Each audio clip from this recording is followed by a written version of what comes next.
Thank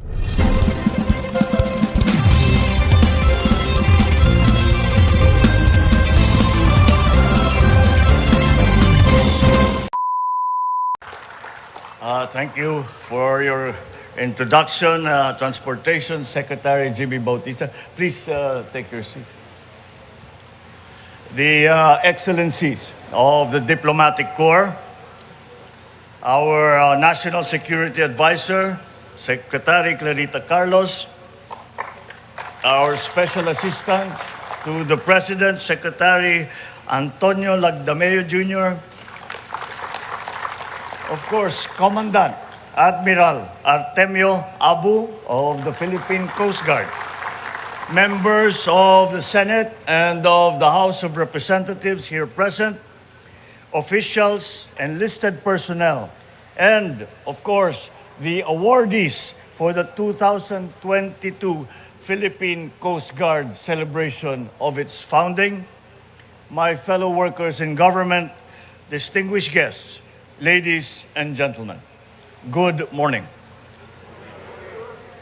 I am glad and honored to be in the presence of the brave men and women of the Philippine Coast Guard as we mark another year in its long and storied history. For 121 years, you have bravely performed maritime search and rescue operations, enforced maritime law, ensure maritime safety, maritime security, marine environmental protection, amongst others.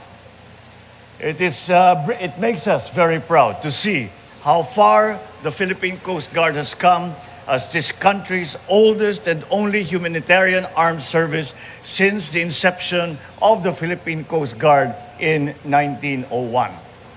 I congratulate each and every one of you for this impressive record. The success speaks well of your loyalty, your perseverance, and also your triumphs in carrying out your mandates as you continuously evolve into a more reliable, relevant agency over the years in the future. Throughout your century-old narrative, you have never failed to heed the call of your fellow Filipinos, always in their time of need. You continue to render valuable assistance to persons in distress, to respond to various events requiring search and rescue operations, especially in times of natural calamities and disasters at sea. You likewise take a proactive stance in preventing and mitigating the risks associated with maritime incidents and weather disturbances. And to improve their operational efficiency as vital aids to navigation, you conduct maintenance to our lighthouses to make sure that our fisherfolk and our ships are safely guided in their journey. The PCG is likewise crucial to the government's law enforcement initiatives by ensuring and maintaining peace and order at sea. And the Philippine Coast Guard in the recent past has taken on many new duties.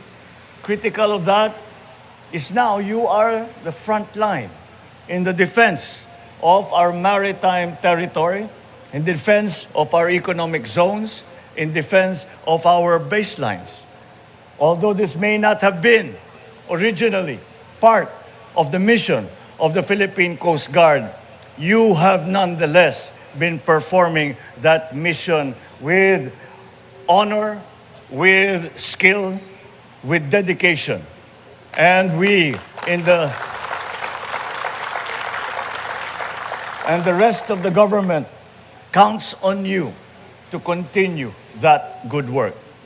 Furthermore, when the pandemic came to the Philippines and we were in need of skilled workers to help in, again, another duty or another mission that was not originally the mission of the Philippine Coast Guard, yet the Philippine Coast Guard rose to the challenge and to this day are continuing that duty to help alleviate the problems brought about by COVID-19.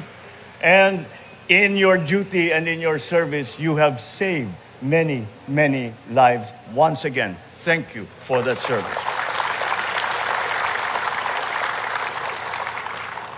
And you now are also, with the onset of our existential threat to the rest of the globe of global warming, you are the stewards of the environment who promote environmental sustainability by ensuring that all vessels and activities in the seas are compliant with our existing regulations and laws.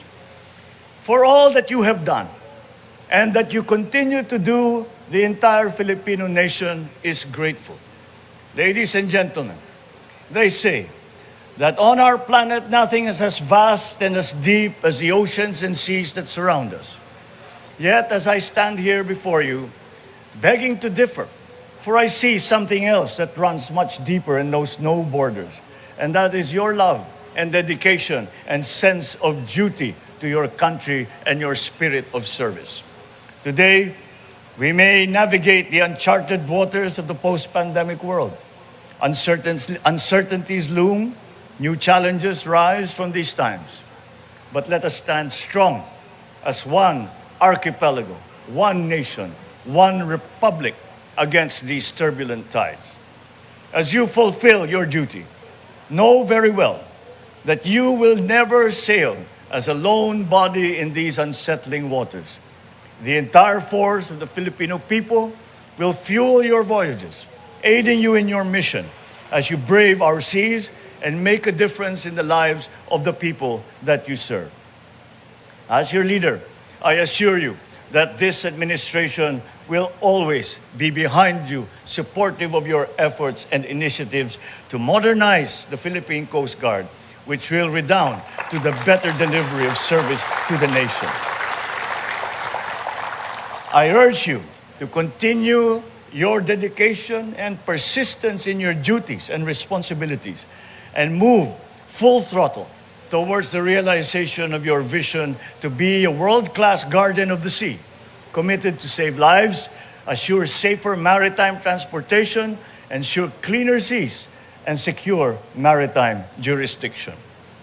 With the brave men and women of the Philippine Coast Guard guarding our shores, I'm confident that we will be able to steer our nation in a direction towards safer shores and ever onwards to a better, brighter, and more prosperous future.